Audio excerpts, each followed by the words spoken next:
Hello students, dear students, आज हम vector calculus का सेकेंड लेक्चर से स्टार्ट करेंगे मेरे भाई। तो मेरे भाई अभी तक अगर आपने फर्स्ट लेक्चर्स अगर आपने नहीं देखा है तो प्लीज़ आप सबसे पहले उस लेक्चर्स को आप अच्छे से देख लीजिएगा, क्योंकि मेरे भाई वेक्टर कैलकुलस में भाई जितने भी डेफिनेशंस हैं और उसके बाद आपके पास में जितने भी उसमें फॉर्मूले बन रहे हैं मेरे भाई, वो सभी टॉपिक्स आपके क्लियर होने चाहिए। ठीक है ना। अगर मेरे भाई क्लियर होंगे तभी जाके आगे की चीज़ें समझ में आएंगी। तो सबसे पहले आप फर्स्ट लेक्चर्स आप अच्छे से देख लीजिएगा, और कहीं अगर आपको डाउट होता है तो मेरे भाई अगेन आप वॉच करेंगे तो सारी चीज़ें समझ में आएगी। ठीक है ना। अगर फिर भी डाउट होता है मेरे भाई तो आप इस नंबर पे मेरे भाई आप लोग मैसेज कर सकते हो भाई, पूछ सकते हो मेरे भाई, डिस्कस कर सकते हो। ठीक है ना। और कहीं अगर आपको प्रॉब्लम्स होगी तो ज़रूर बताइएगा। ठीक है। तो मेरे भाई आज हम लोग एक बहुत ही बेस्ट टॉपिक्स आपको मैं समझाऊंगा, और ये आपके पास में वेक्टर्स में बहुत इंपॉर्टेंट होता है। ठीक है ना। तो चलिए भाई हम लोग स्टार्ट करते हैं। आपके पास में position vector of a point. ठीक है, position vector of a point, ध्यान से समझिए मेरे भाई।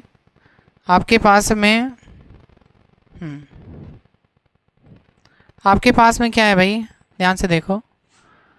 Position vector of a point, ठीक है, ध्यान से समझना। ठीक है, आपके पास में कोई पॉइंट होगा, ठीक है ना, उसका हमें पोजीशन वेक्टर्स बताना है। ठीक है। अगर मान लीजिए आपके पास में ए पॉइंट एंड बी पॉइंट अगर आपके पास में गिवन है तो मेरे भाई हम लोग पोजीशन वेक्टर्स निकालेंगे कैसे। सबसे इम्पॉर्टेंट चीज़ है भाई, ये जो टॉपिक है ना बहुत इंपॉर्टेंट है। ठीक है ना। ये मेरे पास में टॉपिक क्या है भाई, बहुत इंपॉर्टेंट है।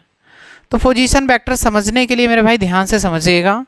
आपके पास में है क्या, the position vectors of A with respect to origin O is the vector of O A. ठीक है ना, is the vector of O A Y which is use to specify the position of A with respect to O, यही ना। तो मेरे भाई सबसे पहले हम लोग इसमें सीखेंगे कि आपके पास में अगर कोई वेक्टर ए बी है, if the position vectors of points A and B are given. ठीक है मेरे भाई, आपके पास में जो भी स्ट्रक्चर्स है मेरे पास में कोई दिक्कत नहीं मेरे भाई, हम आपको एक नया पेज लेकर भाई आपको अच्छे से समझाते हैं। मान लेते हैं मेरे भाई, ध्यान से समझिएगा। मेरे पास में यहाँ पे देखिए अच्छे से, मेरे पास में ये एक्स वाई प्लेन है। ठीक है ना। हम इस एक्स वाई प्लेन में हम पोजीशन वेक्टर्स बताएंगे। इस एक्स वाई प्लेन में हम लोग क्या बताएंगे भाई, पोजीशन वेक्टर्स। तो पोजीशन वेक्टर्स मान लीजिए आपके पास में एक पॉइंट आपके पास में ए है और सेकंड पॉइंट आपके पास में बी है, हम मान लेते हैं मेरे भाई, और ये आपके पास में ओरिजिन है। ठीक है ना, ये आपके पास में क्या है, ओरिजिन। मेरे पास में ए पॉइंट गिवन है एंड बी पॉइंट गिवन है मेरे भाई, इसकी पोजीशंस बताना है। मतलब ये आपके पास में ए बी कितना होगा। ठीक है। तो सबसे पहले हम लोग क्या करते हैं भाई, मुझे एक ओरिजिन पता होना चाहिए। इस ओरिजिन से हम लोग एक वेक्टर ए खींचेंगे और इस ओरिजिन से मैं भाई एक वेक्टर बी खींचूंगा। तो मेरे भाई ध्यान से समझिए अच्छे से, कहीं अगर दिक्कत होगी तो ज़रूर बताइएगा। तो मेरे पास में यहाँ पे मैंने एक वेक्टर्स मैंने खींचा मेरे भाई, ये आपके पास में वेक्टर ए है, तो ये डायरेक्शन आप अच्छे से देखिएगा, और ये मेरे पास में क्या है भाई, वेक्टर्स बी है। तो आप सबसे पहले ओ से ए गए हैं तो इसका मतलब ये डायरेक्शन होगा, इसको मैंने लेट कर लिया भाई वेक्टर ए। एंड मेरे पास में भाई मैं ओ से बी जाऊंगा तो मेरे पास में ये क्या बनेगा भाई, वेक्टर बी बनेगा। मैं इसको वेक्टर बी लेट कर लेता हूँ। ठीक है। तो लेट मेरे पास में क्या है भाई, vector O A equal to आपके पास में कितना है, vector A, and vector A B equal to आपके पास में कितना है मेरे भाई, वेक्टर बी। तो मुझे भाई ये निकालना है ए बी। ठीक है ना, मुझे ये निकालना है कैसे निकालेंगे, सबसे इम्पोर्टेंट चीज़ मेरे भाई, आप चाहे इसका डायरेक्शन ये दे दीजिए या मेरे भाई इसका डायरेक्शन ये दे दीजिए, आपकी इच्छा भाई। मैं इधर डायरेक्शन दे सकता हूँ या मेरे भाई मैं इधर से मैं डायरेक्शन दे दूँ, ठीक है। वो आपके ऊपर डिपेंड करता है, आप ए से बी जाना चाहते हो या बी से ए आना चाहते हो। जैसा हम लोग डायरेक्शंस बनाएंगे वैसे हम लोग वेक्टर्स को ऐड करते हैं। मैंने पहले ही सिखाया था फर्स्ट लेक्चर्स में। अगर ये सेम डायरेक्शंस में जाएंगे तो भाई ये ऐड हो जाएंगे, अगर सेम डायरेक्शंस में जाएंगे तो क्या होंगे, ऐड हो जाएंगे। अगर ये चीज़ें मैंने वेक्टर बी बनाया, अगर मैं डायरेक्शन में ऐसे लेता तो ये वाले और ये वाले टर्म्स क्या होते हैं, ऐड हो जाते हैं। अब आप देखेंगे भाई, अगर मैं इसमें ट्रायंगल ओ ए बी में मैं अगर अप्लाई करना चाहूँ तो मेरे पास में एक ट्रायंगल बन रहा है ओ ए बी, यही ना। तो मेरे पास में सबसे पहले क्या होगा बताओ, वेक्टर ओ ए होगा प्लस आपके पास में क्या होगा भाई, वेक्टर ए बी होगा, इक्वल टू मेरे पास में क्या होगा भाई, ये देखिए ये आपके पास में सेम डायरेक्शन में जा रहे हैं मेरे भाई। अगर ये सेम डायरेक्शंस में जाएंगे तो मैंने बोला था कि ऐड हो जाते हैं।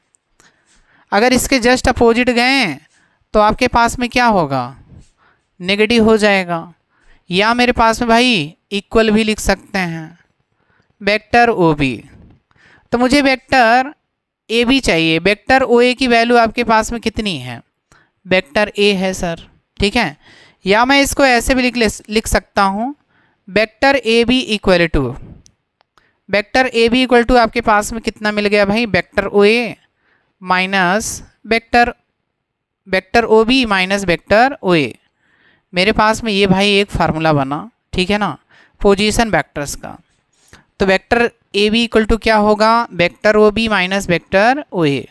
अगर हम वेक्टर ओ बी की वैल्यू को पुट कर दें, वेक्टर ओ बी आपके पास में कितना भाई, vector B, and vector O A कितना है भाई, वेक्टर ए है। तो vector B minus vector A होगा, यही ना मेरे भाई। पोजीशन वेक्टर्स मैंने बोला बहुत इंपॉर्टेंट है। कैसे, मेरे पास मान लीजिए मुझे बी सी निकालना हो, मुझे क्या निकालना भाई, बी सी निकालना हो, तो हम लोग सबसे पहले ओ का मैं भाई पोजीशन वेक्टर्स लिखूंगा, यही ना।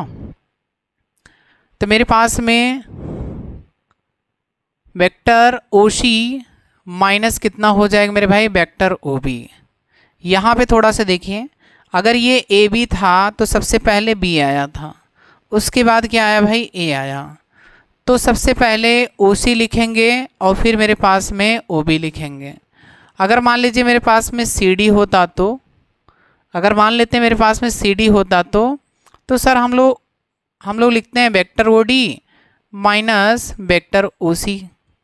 अगर मान लीजिए सर हम इसका अपोजिट पूछ लेते तो, अपोजिट मतलब आपके पास में मान लेते हैं वेक्टर बी ए पूछ लिया आपसे, तो भाई इसका पोजीशन वेक्टर बताइए कैसे लिखोगे। तो पोजीशन वेक्टर का मैंने फॉर्मूला बताया, vector A B equal to vector O B minus vector O A. तो ऐसे इसको भी बता दीजिए, सबसे पहले क्या आएगा भाई, ओ ए वेक्टर आएगा माइनस क्या आएगा, ओ बी वेक्टर्स आएगा। तो मेरे भाई ये सभी चीज़ें आपको अच्छे से लिखना आना चाहिए मेरे भाई। कहीं भी अगर आपको दिक्कत हो तो ज़रूर बताइएगा, ठीक है ना। कभी भी मान लीजिए अगर आपके पास में 2 पॉइंट्स गिवन हो तो हम लोग भाई उसकी पोजीशन बता सकते हैं कि हाँ भाई एक पॉइंट यहाँ पे, सेकंड पॉइंट यहाँ पे, तो इसका हम लोग पोजीशन वेक्टर से निकाल सकते हैं, ठीक है ना। अब आपके पास में जो यहाँ पे भाई पॉइंट्स गिवन था मेरे भाई, ठीक है ना, जो आपके पास में यहाँ पे पॉइंट गिवन था, इसको समझो थोड़ा सा। यहाँ पे देखिए उसने क्या बनाया है, लेट किया है ओ से ए आया है मेरे भाई, तो ये आपके पास में वेक्टर ए हो गया, यही ना। अब इसके बाद ध्यान दीजिए, इसके बाद ओ से बी बनाया है मेरे भाई, इसका देखिए डायरेक्शन ये है, देख लीजिए यहाँ इसने डायरेक्शन शो किया है। और मेरे भाई यहाँ पे आप देख लीजिए आपके पास में क्या है, आपके पास में कितना है, वेक्टर ओ बी। अब इन्होंने क्या किया है कि भाई इधर से एरो का डायग्राम दे दिया, तो मेरे भाई कोई दिक्कत नहीं है, चाहे जिधर से दे दीजिए, ठीक है। तो अब बताइए यहाँ पे क्या होगा, यहाँ पे सर होगा वेक्टर ओ ए प्लस कितना होगा, vector A B equal to क्या हो जाएगा मेरे भाई, वेक्टर ओ बी। तो मुझे ए बी चाहिए, तो ए बी इक्वल टू आपके पास में क्या आ जाएगा, vector O B minus vector O C. ठीक है, तो ये चीज़ें आना चाहिए निकालना। If the position vector A and B are vector A and vector B let the origin be O, यही ना। तो vector O equal to vector A and vector O B equal to vector B. तो मैंने ये चीज़ें apply कर लिया, मैंने सॉल्व कर लिया, ये आपके पास में आ गया। अब मेरे भाई ध्यान से समझना, आपके पास में अगर मेरे भाई अगर आपके पास में मान लेते हैं, ध्यान से समझिएगा, अगर मैंने वेक्टर ए बी मैंने आपसे पूछा, ठीक है भाई, क्या मैंने पूछा, वेक्टर ए बी। अगर मैंने वेक्टर ए बी पूछा तो भाई मैं ओ बी को मैं क्या लिखूँगा, ओ बी को मैं क्या पढ़ सकता हूँ, इसे हम लोग पढ़ते हैं भाई पोजीशन वेक्टर, यही ना, पोजीशन वेक्टर ऑफ बी, यही ना। अभी जस्ट मैंने बोला कि भाई इसको पोजीशन वेक्टर बोलेंगे, यानी हम लोग बोल सकते हैं बी का स्थिति सदिश बोलते हैं इसको, यानी बी का स्थिति सदिश यानी पोजीशन वेक्टर ऑफ बी। और ये मेरे पास में माइनस क्या होगा मेरे भाई, अब सेम चीज़ें यहाँ भी बोलना है, पोजीशन वेक्टर ऑफ सी, यही ना। तो भाई आपके पास में ये चीज़ें अच्छे से आना चाहिए, ठीक है ना, ये मेरे भाई आपको अच्छे से आना चाहिए। अगर मान लीजिए पोजीशन वेक्टर्स के क्वेश्चंस आते हैं तो आपको सॉल्व करना आना चाहिए। कहीं भी अगर आपको दिक्कत होती है तो ज़रूर बताइएगा, ठीक है ना, कहीं भी मेरे भाई दिक्कत होगी तो ज़रूर बताइएगा। अब मेरे पास में भाई मैं क्वेश्चंस लेता हूँ, ध्यान से समझिएगा, मेरे पास में भाई क्वेश्चंस, ठीक है, मेरे पास में भाई क्वेश्चन ध्यान से देखो, आपके पास में है क्या, मैंने vector A B equal to मैंने क्या सिखाया आपको भाई, मैंने vector A B equal to आपको क्या सिखाया, वेक्टर ए बी को क्या रीड करेंगे सर, रीड करते हैं पोजीशन वेक्टर ऑफ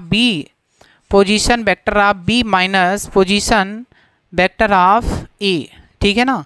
ये भाई लर्न होना चाहिए। अगर मेरे भाई ये चीज़ें लर्न नहीं हो रही हैं तो कोई दिक्कत नहीं है, बट आपको ये चीज़ें पता होना चाहिए, vector O B minus vector O A, ठीक है।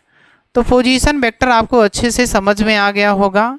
मेरे भाई आपके पास में एक एग्जांपल है, if A and B are, ये देखिए ये सभी पॉइंट्स हैं, एंड मतलब ए के पॉइंट ये हैं एंड बी के पॉइंट ये है, फाइंड वेक्टर ए बी।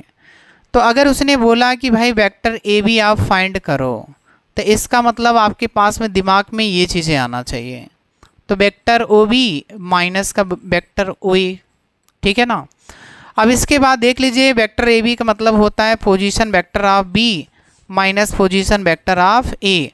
जब भी अगर आपके पास में पॉइंट गिवन होते हैं ना, तो भाई जब भी हम लोग वेक्टर ओ ए निकालेंगे तो यहाँ अगर 3 है तो 3i कैप लिखेंगे, क्या लिखेंगे मेरे भाई, 3i कैप, और प्लस आपके पास में सेकंड क्या होता है, ये x की वैल्यू होती है y की और z की।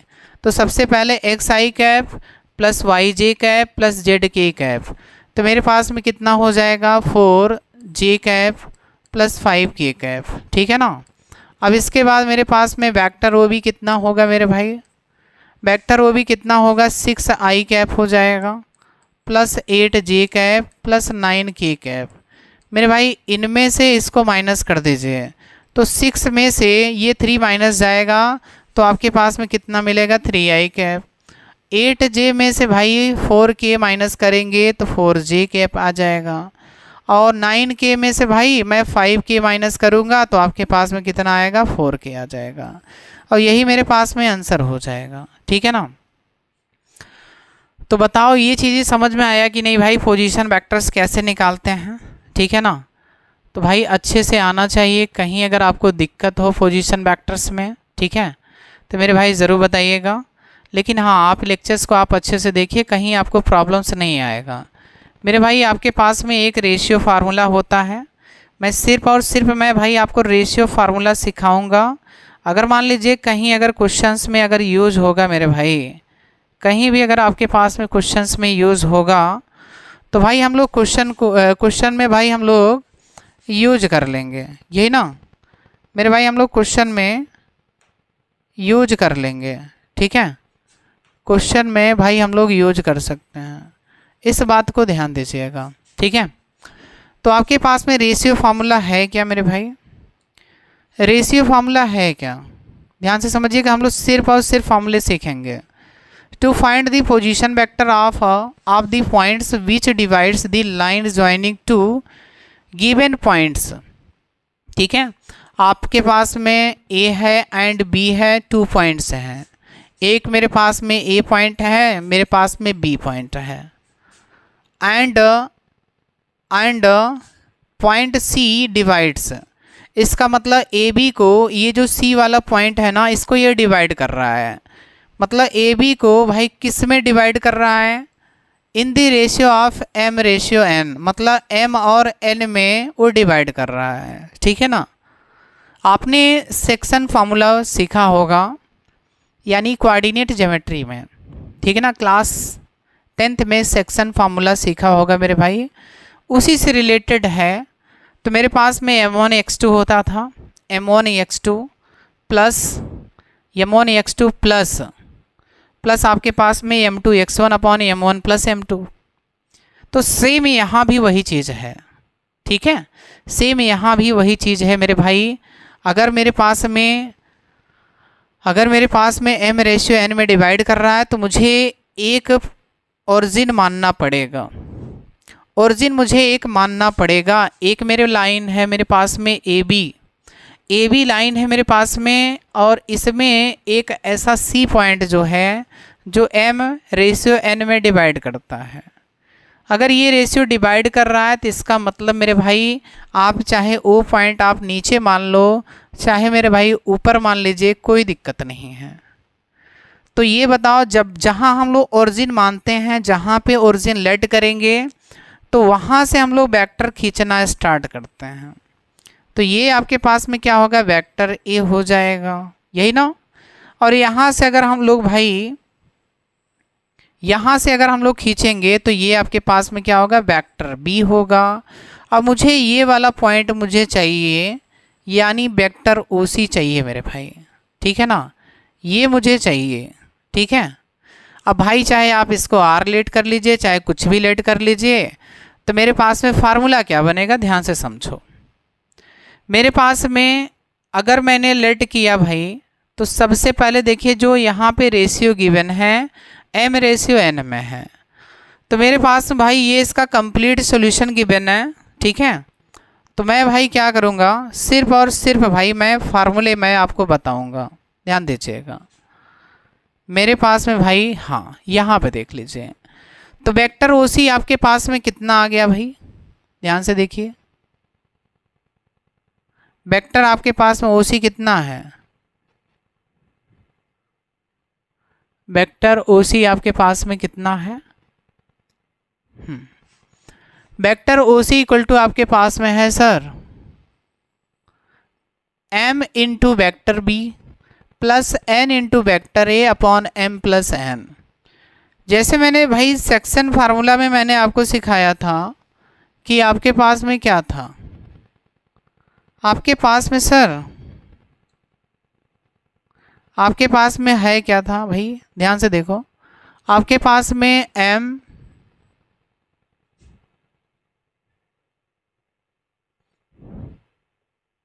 आपके पास m into vector B plus आपके पास में कितना है? n into vector A upon क्या है मेरे भाई? m प्लस n है, यही ना, m प्लस n। ठीक है, अब ध्यान से देखिएगा, कहीं अगर आपको दिक्कत होती है तो ज़रूर बताइएगा। ठीक है, तो मैंने यहाँ पे जो सेक्शन फार्मूला मैंने आपको बताया था, x इक्वल टू आपके पास में क्या होता था? m1 x2। ठीक है, फिर आपके पास में m2 x1 अपॉन आपके पास में क्या होता था भाई, m1 प्लस m2 होता था, m1 प्लस कितना भाई m2, ठीक है। तो उसी से अगर आप कंपेयर करेंगे तो आपके पास में सबसे पहले m आएगा, मतलब m1 into vector B, just opposite आना है, ठीक है, just opposite m1 into vector B plus आपके पास में m2 into vector A upon m1, आपके पास में क्या हो जाएगा, m1 प्लस m2 हो जाएगा। तो लेकिन मुझे यहाँ पे भाई वेक्टर्स के फॉर्म में लिखने हैं, तो वेक्टर्स के फॉर्म में अगर हम लोग लिखते हैं तो मेरे भाई ये फार्मूला आपको पता होना चाहिए, ठीक है। अगर ये फार्मूला अच्छे से पता होगा तो भाई हम लोग भाई निकाल सकते हैं ये चीज़ें। अब देखिए इसमें हमने मिड पॉइंट का फॉर्मूला बताया था, मिड पॉइंट में क्या होता था कि भाई अगर आपके पास में m1 की वैल्यू m2 के इक्वल हो जाए तो यहाँ भी आपके पास में सेम कंडीशन आएगी, m1 equal to n1 equal to 1 हो जाए, या मेरे भाई इक्वल हो जाएगा तो यहाँ पे 1 रखेंगे, यहाँ भी, यहाँ भी, यहाँ भी। इसको सॉल्व करेंगे तो आपके पास में क्या आएगा, vector A plus vector B upon 2 आ जाएगा। तो ये मेरे पास में किसका आ जाएगा भाई, मिड पॉइंट का फॉर्मूला आ जाएगा। तो मिड पॉइंट निकालने के लिए फार्मूला हम लोग ये अप्लाई करेंगे, ठीक है। तो मेरे भाई आज के लेक्चर्स में मैंने आपको क्या क्या सिखाया, मेरे भाई मैंने आपको क्या क्या सिखाया, पोजीशन वेक्टर्स के बारे में बताया, ठीक है। इसके बाद मैंने आपको एक एग्जाम्पल कराया और इसके बाद मैंने भाई रेशियो फार्मूला भी बताया, ठीक है ना। तो मेरे भाई ये सभी लेक्चर्स आप अच्छे से देखिए, कहीं अगर आपको डाउट होता है मेरे भाई तो आप हमसे भाई ये क्वेश्चन डिस्कस कर सकते हैं, ठीक है ना। कहीं भी अगर आपको डाउट होता है तो भाई वीडियो आप कंप्लीट वॉच करें, आपको एक एक पॉइंट आपको समझ में आएंगे, ठीक है ना। तो मेरे भाई अब हम लेक्चर्स को यहीं पे फिनिश करेंगे। Thank you very much.